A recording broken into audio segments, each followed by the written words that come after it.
ஓசை கேட்க தங்கமணிகள் கோர்ப்பேன். அதில் 2 குறைந்து போனால் கண்ணின் மணிகள் சேர்ப்பேன்.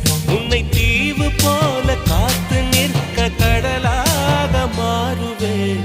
யார் இந்த தேவதை, யார் இந்த தேவதை, யார் இந்த தேவதை?